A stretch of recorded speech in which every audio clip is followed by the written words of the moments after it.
Welcome to our channel. Bigg Boss 7 సీజన్‌లో పల్లవి ప్రశాంత్ గెలిచిన ఆనందంలో ఉన్నాడు. అతన్ని అభిమానించిన అభిమానులు, ఫ్యాన్స్ కూడా వీరోత్సవంలో ఉన్నారు. ఇదంతా ఒకవైపు నిన్నటి రాత్రి వరకే. కానీ ఈరోజు ఉదయం నుంచి పల్లవి ప్రశాంత్ అభిమానుల మీద కేసులు నమోదవుతున్నాయి.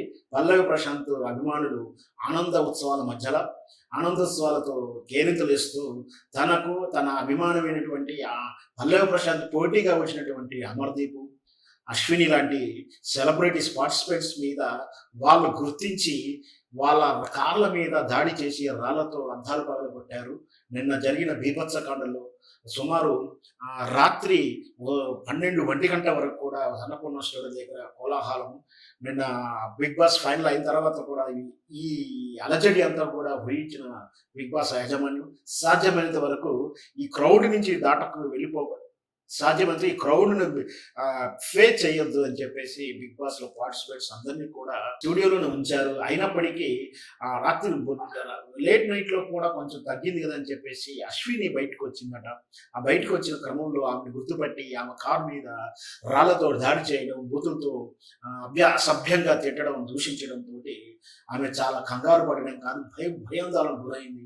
ఎలాగలగా పోలీసు రక్షణతో బయటకు వచ్చినట్టు అశ్విని పొద్దున్నే బంజారాయిల్స్ పోలీస్ స్టేషన్లో పల్లవి ప్రశాంత్ అభిమానులుగా చెప్పబడుతున్న కొందరు దుండుడుకు వ్యవహారం చేసేటువంటి మూకల మీద పోలీస్ కంప్లైంట్ ఇచ్చింది. వాళ్ళని ఒకవేళ గుర్తుపడితే, సీసీ కెమెరాల ద్వారా గుర్తుపడితే ఖచ్చితంగా వాళ్ళకు పనిష్మెంట్ ఉంటుంది.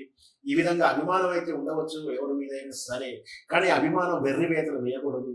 తనకు అభిమానించేటువంటి వ్యక్తి విన్నర్ అవ్వడానికి వీళ్ళు కూడా, అంటే ఎవరైతే మీరు ద్వేషిస్తున్నారో వాళ్ళు కూడా ఒక రకంగా సహకారం చేసినట్టే కదా. మనకు తెలిసిందే కదా సినిమా సూత్రం ప్రకారం ఒక హీరో వెల్వేట్ అవ్వడానికి విలన్ యొక్క క్యారెక్టర్ ఎంత హెల్ప్ అవుతుందో, పల్లవి ప్రశాంత్ అంత హిట్ అవ్వడానికి, పల్లవి ప్రశాంత్ కసి పెరగడానికి, పల్లవి ప్రశాంత్ టాస్క్లు పెరగడానికి, పల్లవి ప్రశాంత్ గెలుపొందడానికి, ఆయనకి హీరోయిజం రావడానికి అవతల పార్టీస్ అదే పార్టిసిపేట్స్ అయినటువంటి వీళ్ళంతా కూడా వాళ్ళ యొక్క క్యారెక్టరైజేషన్ ప్రకారం తీర్చినప్పటికీ వాళ్ళ యాటిట్యూడ్స్ని హీరోయిజం నిలబెట్టింది కదా.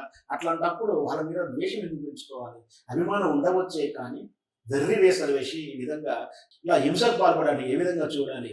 అంటే అభిమానం ఉన్నంత మాత్రాన అతను అభిమానించవచ్చు, గౌరవించవచ్చు, ఆరాధించవచ్చే కానీ తమ కానటువంటి ఇలా ఎగస్ట్ పార్టీ వాళ్ళని ఈ విధంగా దాడి చేయడం నిజంగా కూడా చాలా హేయమైన చర్య.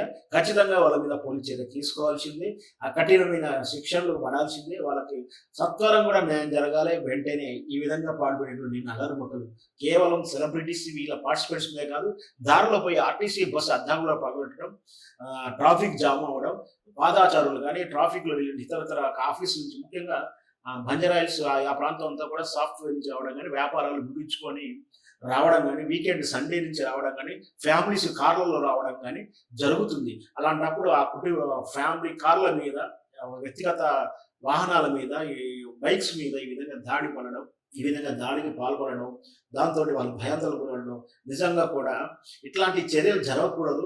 రాబోయే రోజులు ఎంతకన్నా ఎక్కువ కట్టుదిట్టమైన పోలీసు చర్యలు తీసుకోవాలి. అక్కడ 144 కాదు, కర్ఫ్యూ వాతావరణం పెట్టినట్టుగా నిషేధ ప్రాంతం కూడా పెట్టాల్సిన రోజులు వస్తాయేమో. ఆ విధంగా చేస్తే కానీ పార్టిసిపెంట్కి రక్షణ ఉండదు. ఇలాంటి చర్యలు ఎవరు చేసినా కూడా ఖచ్చితంగా శిక్ష పడాల్సిందే, తత్వర న్యాయం జరగాల్సిందే.